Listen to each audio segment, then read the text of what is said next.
Madam గారు, ఏదైతే జగన్మోహన్ రెడ్డి గారు హఠాత్తుగా ఎప్పుడో వచ్చిన విదేశాల నుంచి వచ్చినా కూడా ఎప్పుడు ప్రెస్ మీట్ పెట్టిన వ్యక్తి నిన్న ఏదైతే ఇనాగ్రేషన్ జరుగుతుందో, కడపలో ఇనాగ్రేషన్ జరుగుతుందో, సోలార్ విద్యుత్ ప్లాంట్కి సంబంధించి ఇనాగ్రేషన్ జరుగుతుందో, ఆ భయంతో వచ్చి బయటకు వచ్చి చంద్రబాబు నాయుడు గారి మీద కానీ టీడీపీ పార్టీ మీద అక్కసు వెళ్ళగక్కారని అనుకోవచ్చు అంటారా? ఎస్ అండి, కరెక్ట్గా అండి. ఇప్పుడు మన జగన్మోహన్ రెడ్డి గారికి ఏదైనా డెవలప్మెంట్ చూస్తే ఆయనకి అదే పూనకంలా వచ్చేస్తుందండి ఆయనకి. ఆయనకు అస్సలు నచ్చని పదం ఏంటంటే డెవలప్మెంట్. ఏపీ డెవలప్ అవ్వటం ఇష్టం లేదు. అందుకని ఇక్కడ చంద్రబాబు నాయుడు గారు కడప సోలార్ ప్లాంట్ తీసుకొచ్చారు కాబట్టి ఈ కడప అనేది ఏంటంటే ఒక ఫ్యాక్షన్ రాజకీయాలకి మారిపోయారు. కడపలో నరుక్కోవడం, చంపుకోవడం, బాంబులు, ఒక చేతి బాంబు ఒక చేతి కత్తి ఇచ్చేసి వాళ్ళు నేర్పింది అది సంస్కృతి కడప ప్రజలకి. దీని నుంచి ఎక్కడో బయటపడతారు. ఇలాంటివి వస్తే జాబ్ చేసుకుని ఉద్యోగం చేసి వాళ్ళు నోట్లోకి నాలుగేళ్ళు వెళ్తే ఎవరు ఆ పని చేయరు కదండి. ఈ చంద్రబాబు నాయుడు గారు ఫుడ్ పెడుతున్నారు. ఫుడ్ పెట్టి రాయలసీమ సస్యశ్యామలు చేస్తామని చెప్పారు. పంట పండించుకుని పంట పైరు ఉద్యోగాలతో. దీనికి ఆ భయం ఇక ఎవరు బాంబులు కత్తులు పట్టుకునే వ్యవస్థ స్వస్తి పలికి రాయలసీమ ఎక్కడ సస్యశ్యామలే పచ్చగా పైరుతో కలకల్లాడుతూ ఈ జనాలు ఈ వీళ్ళని పోద్ది వీళ్ళ హయాంలో ఈ వ్యవస్థ అనేది నాశనం చేసేసి రాయలసీమ సస్యశ్యామలు చేస్తాడని భయంతో పెట్టిన ప్రెస్ మీట్ అండి. అసలు ఏనాడు ఎక్కడికి వెళ్ళి వచ్చినా ప్రెస్ మీట్ పెట్టని జగన్మోహన్ రెడ్డి ఈరోజు పెట్టాడంటే కేవలం రాయలసీమను ఎక్కడ డెవలప్ చేస్తాడనేవి, ఎక్కడ ఈ ఫ్యాక్షన్ సంస్కృతి తెరపడిపోద్దనే భయంతో. వీళ్ళంటే ఫ్యాక్షన్ నాయకులు కదా, వీళ్ళకి ఆ సంస్కృతి కావాలి, ఆ సంస్కృతికి కనుమరుగైపోద్ది అనే భయంతో పెట్టాడండి ప్రెస్ మీట్. అంటే ఇక్కడ మనం చూసాం, మాది గొడ్డల పార్టీ కాదు, మీది గన్ కల్చర్ పార్టీ మీదే అని చెప్పి మాట్లాడుతూ ఉన్నారు. నిజంగానే గొడ్డల పార్టీ ఎవరిదంటారు, గన్ కల్చర్ పార్టీ? కేవలం గొడ్డల పార్టీ నిజంగా జగన్మోహన్ రెడ్డి గారిదేనండి. సొంత బాబాయినే గొడ్డలతో వేసేసి గుండెపోటు అని చెప్పారు. సాక్ష్యాలు తారుమారు చేసింది వాళ్ళు. అసలు ఎవరిని వాళ్ళు నరకలేదు చెప్పండి. ఇప్పుడు ఆడపిల్లని ఏడిపెత్తున్నాడని అమర్నాథ్ రెడ్డి అడ్డుపడ్డానికి నోట్లో గొడ్లకు పెట్రోల్ పోసి సజీవ దహనం చేశారు. ఎమ్మెల్సీ అనంతబాబు డ్రైవర్ని చంపేసి డోర్ డెలివరీ చేశారు. వీళ్ళు ఎవరిని వీళ్ళకి అసలు నరికేది చంపేది వీళ్ళు. నిజంగా గొడ్ల పార్టీ అనేది ఏదన్నా ఉందంటే ఇది గన్ కల్చర్ ఉందంటే వీళ్ళది, జగన్ వైసీపీ పార్టీది. ఇది తెలుగుదేశాన్ని కదా, వీళ్ళ కల్చర్ని తెలుగుదేశానికి అంటించాలని చూస్తున్నారని, వీళ్ళు అంటించాలని చూసిన పబ్లిక్ తెలుసు, ప్రతి ఒక్కరికి తెలుసు గన్ కల్చర్ ఎవరిది, గొడ్ల పార్టీ ఎవరిది. మీ హయాంలో ఎంతమంది మీ నరికి చంపారో అందరికీ తెలుసు. పిన్నెల్లి రామకృష్ణారెడ్డి అంచెలు చేసిన అరాచకాలు అంతూ ఉన్నాయండి. ఓం ప్రకాష్ని సూసైడ్ చేసుకున్నాక ఎందుకు తీసుకొచ్చి మీ పెద్ద రామచంద్రారెడ్డి ఒక ఓల్ని మద్యం బాటిల్ మీద ఎంఆర్పి రేట్ కంటే ఎక్కువ ఒక వీడియో చేసినందుకు. ఈ చేనేత కార్మికుల సమస్యల గురించి నందం సుబ్బయ్యని చంపింది ఎవరండి? అలాంటి తెల్లారి నరుకోటాలు చంపేటువంటి మీకు కూరగాయలు కోసినంత ఇది అంత ఈజీ. మీరు అలాంటి వాళ్ళు మీరు ఇంకో పార్టీ గన్ కల్చరు గొడ్డల పార్టీ అని అంటే జనాలు నమ్మే అంత అమాయకమైన స్టేజ్లో అయితే లేరండి. అంటే ఇక్కడ చంద్రబాబు నాయుడు గారు గతంలో ఏ హత్య రాజకీయాలు జరిగిన రాష్ట్రంలో కానీ దేశంలో హత్య రాజకీయాలు జరిగినా కూడా చంద్రబాబు నాయుడు గారు చేస్తారన్నట్టుగా ప్రొజెక్ట్ చేయడాన్ని ఎలా చూడొచ్చు? అవునండి, వాళ్ళకి ఏంటంటే ఏదో రకంగా చంద్రబాబు నాయుడు గారు ఏపీ డెవలప్ చేస్తున్నారు. ఆ డెవలప్ వాళ్ళకి ఇష్టం ఉండదు. ఇప్పుడు ఏంటంటే చంద్రబాబు నాయుడు గారిని ఏదో విధంగా అబాస్ పాలు చేయాలి. ఏం చేయాలి? ఏదో ఒకటి ఒక అబద్ధాన్ని ప్రచారం చేయాలి, జనాలు నమ్ముతారేమో అనుకోని. చంద్రబాబు నాయుడు గారు హత్య రాజకీయాలకి అని వీళ్ళు మాట్లాడతారండి. ఇవి వీళ్ళ తండ్రి హయాంలో తండ్రి అధికారాన్ని అడ్డుపడి పరిటాల రవిని చంపింది ఎవరండి? నువ్వు కదా. పరిటాల రవిని చంపిన వాళ్ళని కూడా సాక్ష్యాలను చంపింది ఎవరు? మద్దెల చెరువు సూర్యుని చంపింది ఎవరు?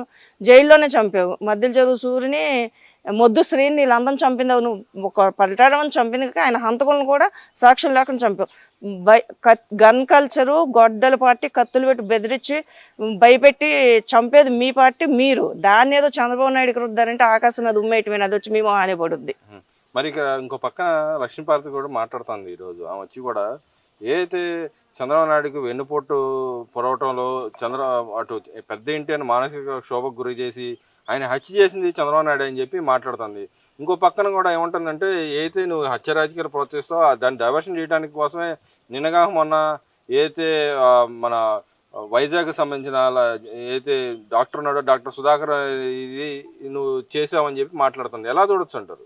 ఏమంటే నిజంగా సిగ్గులే ఉందంటే అది లక్ష్మీపార్వతి అండి. అసలు లక్ష్మీపార్వతి మాట్లాడిన కౌంటర్ ఇవ్వడం కూడా అనవసరం, కానీ ఇస్తాం. ఎందుకంటే నిజంగా వెన్నుపోటు రాజకీయం అనేది చంద్రబాబు నాయుడు గారు చేయాలి. నువ్వు చేసావు. ఎన్టీఆర్ని వెన్నుపోటు పొడిచి సీఎం కుర్చీలో కూర్చోవాలి దుర్బుద్ధి వస్తుంది. ఎన్టీఆర్ దగ్గరికి వచ్చిందా ఆ ఉద్దేశంతో చేసింది నువ్వు. ఆ టైంలో చంద్రబాబు నాయుడు గారు తెలుగుదేశం పార్టీ ఎన్నాళ్ళు బతికి ఉంది అంటే ఎన్టీఆర్ గారు పెట్టిన పార్టీ ఎన్నాళ్ళు ఉంది అంటే కారణం చంద్రబాబు నాయుడు గారు. నువ్వు పార్టీని నాశనం చేయాలని చూసావు, నీ వ్యక్తిగత స్వార్థం కోసం ఎన్టీఆర్ని కూడా ఎంత ప్రజల ఆంధ్రుల అభిమాన నాయకుడు అలాంటి ఎన్టీఆర్నే నువ్వు ఇచ్చేసేసి నువ్వు చేసిన దుర్మార్గం అంతా ఇంత. ఆ టైంలో పార్టీని కాపాడిన చంద్రబాబు నాయుడు గారు. చంద్రబాబు నాయుడు డైవర్స్ పాలిటీషియన్ తెలీదు. అవును, డాక్టర్ సుధాకర్ రెడ్డి అండి దళిత డాక్టర్, మాస్క్ అడిగిన మీరు కొట్టి చంపారు, ఆయన వద్దంతి చేస్తారు, దాని తప్పేంటి? వద్దంతి చేశారు. డైవర్షన్ పాలిటీషియన్ మీవి. ఎందుకంటే ఇవన్నీ ఈ డెవలప్మెంట్ అవుతుంది, అన్ని చోట్ల కంపెనీలు తీసుకొస్తున్నాడు, ఇవన్నీ ఇప్పుడు కంపెనీలు తీసుకొస్తే ఒక ఉపాధి అవకాశాలు వస్తాయి, ఇవన్నీ చూసేసి ఇక మనం ఎక్కడ సోయిలో లేకుండా పోతామని డైవర్షన్ పాలిటీషియన్ చేస్తుంది మీరు. చంద్రబాబు నాయుడు గారికి అవసరం లేదు. లక్ష్మీపురం నీకు అసలు చంద్రబాబు నాయుడు గురించి కానీ ఎన్టీఆర్ ఫ్యామిలీ గురించి మాట్లాడి రైట్ లేదు. అసలు నువ్వు ఏదో ఎన్టీఆర్ చేసినారు ఒక చిన్న తప్పుకు నువ్వు ఈరోజు ఎంతవరకు మాట్లాడుతున్నావు, చిన్న పొరపాటు, తప్పు కూడా కాదు.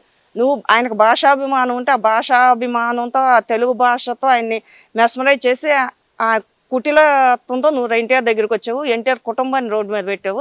ఇంకా నీకు ఎన్టీఆర్ అభిమానులు ఎవరు ఉపేక్షించరు నువ్వు ఇలా మాట్లాడితే. ఇవాళ ఇన్ని మాట్లాడుతున్నావు. అసలు ఎన్టీఆర్ విగ్రహాలు కూల్చున్నాడు, గవర్నమెంట్ హాస్పిటల్ విజయవాడలో గవర్నమెంట్ హాస్పిటల్కి కాలేజీకి ఎన్టీఆర్ పేరు తీసేస్తున్నాడు, ఎక్కడ దాక్కున్నావు నువ్వు? ఆ రోజు ఎందుకు బయటకు వచ్చి మాట్లాడలా? ఎన్టీఆర్ విగ్రహాలు పరు అసలు ఎన్టీఆర్ గురించి మాట్లాడే రైట్ నీకేముంది? ఎన్టీఆర్ గురించి కానీ వాళ్ళ ఫ్యామిలీ గురించి కానీ మాట్లాడే రైట్ నీకేముంది? మాట ముందు ఏదో ఈ జగన్మోహన్ రెడ్డి ఏమన్నా పెడిగ్రీస్ రాస్తాడు, తీసుకుని వస్తావు, అప్పుడప్పుడు వస్తావు, అప్పుడప్పుడు బయటకు వచ్చి మాట్లాడతావు. ఇక డైవర్స్ పాలిటీషియన్స్ అన్నీ మీ నాయకుడు. నువ్వు ఎన్టీఆర్ ఏ పార్టీకి అయితే యాంటీ పార్టీ పడి వాళ్ళ ఆ నాయకులతో నువ్వు చేతులు కలిపావు. నిజంగా నీకు ఎన్టీఆర్ మీద గౌరవం ఉంటే నువ్వు ఎందుకు జగన్మోహన్ రెడ్డితో చేతులు కలిపావు? నువ్వు ఎన్టీఆర్ విగ్రహాలు కూర్చున్నాడు ఎందుకు బయటిరారా? నువ్వు diversion politician care of address మీ నాయకుడమ్మా, ఇంకా నోరు మూసు కూర్చో బయటిరా మాకే. మరి అదేవిధంగా చూసుకుంటే అమరావతిలో అంతులేని ఇప్పుడు జరిగిన అవినీతి అంతా జరుగుతూ ఉంది, దేనికి సమాధానం చెప్పలేని పరిస్థితి, నేను అడిగిన దానికి ఇంతవాటికి సమాధానం చెప్పలేదని చెప్పి మాట్లాడుతూ ఉన్నాడు. దాన్ని ఎలా చూడుతుంటారు? నిజంగానే అమరావతిలో అంతులేని అవినీతి జరుగుతుందంటారా? ఏమండి, అమరావతిలో డెవలప్ జరుగుతుంది చక్కగా. ఒక అమరావతి అంతా ఇప్పుడు డెవలప్మెంట్ జరుగుతుంది, అన్ని కట్టడాలు అవి జరుగుతూ ఉన్నాయి, అవినీతి అనేది జరగట్లేదు. వీళ్ళు ఏదో ఒకటి అలా చేయాలి, దాంతో ప్రాపకాండ చేయాలని చూస్తుందండి. ఏంటంటే వీళ్ళకి అసలు అమరావతి అంటే ఇష్టం లేదు. వీళ్ళేంటి 3 రాజధానులు, మొన్నటిదాకా 3 రాజధానులు అన్నాడు. అసలు రాజధాని అనేది రాజ్యాంగం లేదన్నాడు. తర్వాత 3 రాజధానులు అన్నాడు. ఇప్పుడు మళ్ళీ మావిగాని అన్నాడు. ఆ పిచ్చోడు ఏదో మాట్లాడతాడు, ఈ నాయకులు ఏదో ఒకటి ఆయన మెహర్బానీ కోసం ఏదో ఒకటి మాట. అమరావతిలో అవినీతి అనేది జరగట్లేదు, ఉంటే నిరూపించమనండి. అసలు నాయకులందరూ ఎవరు సమాధానం ఎవరు చెప్పలేకపోతున్నారు. అక్కడ అవినీతి నువ్వు తీసుకురా, అవినీతి జరిగింది నువ్వు తీసుకొస్తే సమాధానం చెబుతారు. లేదు ఏదో గాలివో కూడా ఒక మాట మాట్లాడేసి అమరావతిలో అవినీతి మీరు సమాధానం చెప్పమంటే అక్కడ జరిగితే నీకు సమాధానం చెప్పండి. అమరావతి చక్కగా డెవలప్ అవుతుంది, చక్కగా అన్ని కడుతున్నారు, ఐఏఎస్ ఐపీఎస్ క్వార్టర్స్. నువ్వు 5 ఏళ్ళు పాడుపెట్టావు, కట్టడాలు ఆపేసి వాళ్ళు అవన్నీ చక్కగా దేదీప్యమానంగా అమరావతి విద్యుత్ కాంతులతో నైట్ టైం వెళ్ళండి ఎంత బాగుందో.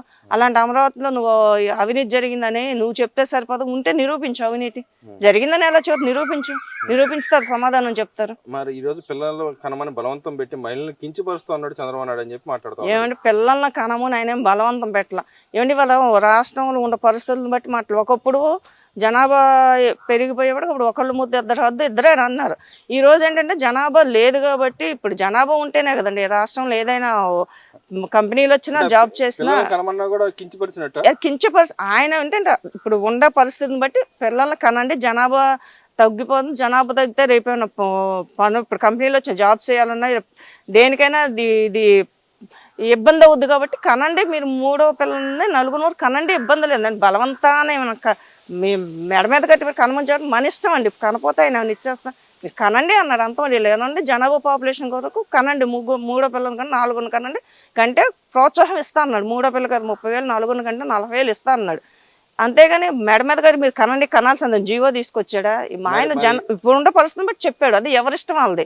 మరి ఈ రోజు చూసుకుంటే వెన్నుపోటు పడంలో సిద్ధాస్తుడు సంక్షేమ పథకం ఏ ఒక్కటి ఇవ్వట్లేదు, సంక్షేమ పథకాలు వెన్నుపోటు పొడుస్తూ ఉన్నాడు, ప్రజలందరూ మోసం చేస్తా ఉన్నాడు చంద్రబాబు నాయుడు చెప్పి మాట్లాడుతూ ఉన్నాడు. కానీ ఏం మోసం చేసి ఏం పథకాలు ఇవ్వలేదు, సూపర్ 6 అన్నీ ఇచ్చారు. ఇప్పుడు తల్లికి వందనం అన్నాడు, మన జూన్లో అందరికీ వచ్చేసింది. గ్యాస్ బండ్లు ఇస్తానన్నాడు, ఇచ్చేశారు. మహిళలకు ఆర్టీసీ బస్ ఫ్రీ అన్నాడు, ఇచ్చాడు. రైతుల ఖాతాలు డబ్బులు వేస్తాను, అన్నదాత సుఖీభవ ఇచ్చేశారు. ఇప్పుడు ఇంకా రావాల్సింది ఏంటంటే ఆడబడ్డది, ఇది ఒక్కటి తప్పితే మొత్తం ఇచ్చారు. పెన్షన్లు పెంచుతానన్నారు, పెంచారు. ఏంది ఇవ్వలే ఆయన అన్న పథకాలన్నీ ఇస్తానే ఉన్నారు, ఇవ్వలే. వీళ్ళు చేస్తారు ఆ మోసం జనాన్ని. నవరత్నాల పేరుతో నవరత్నాలు ఇస్తామని చెప్పి నవరత్నాలు ఇవ్వకుండా అడిగితే ఎవరిని క్వశ్చన్ చేస్తే కేసులు పెట్టి ఇబ్బంది పెట్టి వీళ్ళు చేశారు. కానీ చంద్రబాబు నాయుడు గారు సూపర్ 6 సూపర్ హిట్ అయింది. చంద్రబాబు నాయుడు గారు అన్నమాట ప్రకారం అన్నీ ఇస్తున్నారు. యువతకు ఉద్యోగాలు అన్నారు, ఉద్యోగ అవకాశాలు. పోయినసారి మెగా డిఎస్సీ వద్దు, మళ్ళీ ఇప్పుడు మెగా డిఎస్సీ రెడీగా ఉంది. అందుకని ఈ సంక్షేమ పథకాలన్నీ అన్నమాట ప్రకారం ఇస్తూనే ఉన్నారండి. వాళ్ళు ఏదో కావాలని అల్లా చేయటానికి చేసే తప్పుడు ప్రచారం తప్పితే కానీ బాబు గారు అన్నమాట ప్రకారం ఆ కూటమి ప్రభుత్వం అన్నమాట ప్రకారం అన్నీ ఇస్తానే ఉందండి. మరి ఇక్కడ చూసుకుంటే చంద్రబాబు నాయుడు గారికి మావిగానంటే బీపీ పెరిగితే గుండెపోటు వచ్చి చచ్చిపోతాడు అని చెప్పి మరి వ్యంగ్యంగా మాట్లాడుతూ ఉన్నారు. నిజంగానే ఒక వ్యక్తి చనిపోవడానికి కోరుకునే వ్యక్తి మనస్తత్వాన్ని ఎలా చూడొచ్చుంటారు ఇక్కడ? అది క్రిమినల్ మెంట్ అంటే వాళ్ళకి కావాల్సిన చావులు, డెడ్ బాడీలు, శవాల మీద పుట్టిన పట్టిన తండ్రి శవాన్ని అడ్డం పెట్టుకుని పార్టీ పెట్టడానికి శవం పక్కనే సంతకాలు తీసుకున్నాడు. తర్వాత బాబాయ్ శవంతో అధికారంలోకి వచ్చాడు, బాబాయ్ శవంతో. అందుకని శవాల మీద పుట్టిన పార్టీకి ఎంతసేపు వాళ్ళు చావులే కోరుకుంటారు, వాళ్ళు బతకాలి బాగుండాలని ఎవరిని కోరుకోరు. అసలు మావిగాన్ అంటే చంద్రబాబు నాయుడు గుండెపోటు రావటానికి ఏముందంటే అక్కడ నువ్వు మావిగాన్ అని చేత జనాలు నేను పిచ్చాడని చూసినట్టు చూస్తున్నారు. దాని గురించి గుండెపోటు రావాల్సినంత వీక్ గుండె అయితే అక్కడ చంద్రబాబు నాయుడు అలిపిరిలో నక్సల్ దాడిలోనే ఎదురు తిరిగి నిలబడిన గుండె అది 2013లో. ఇవాళ ఏంటి 2003లో 2003లో సార్ 2003లో అలిపిరిలో బుల్లెట్లకి ఎదురు తిరిగి నిలబడిన బాడీ అండి అది. ఇవాళ నీ మావిగానికి ఆఫ్టర్ ఆల్ మావిగానికి ఆయన గుండెపోటు వచ్చేస్తే ఎవరు నవ్వుతారు, నిజంగా పిచ్చోడు అవుతున్నారు అనుకుంటారు.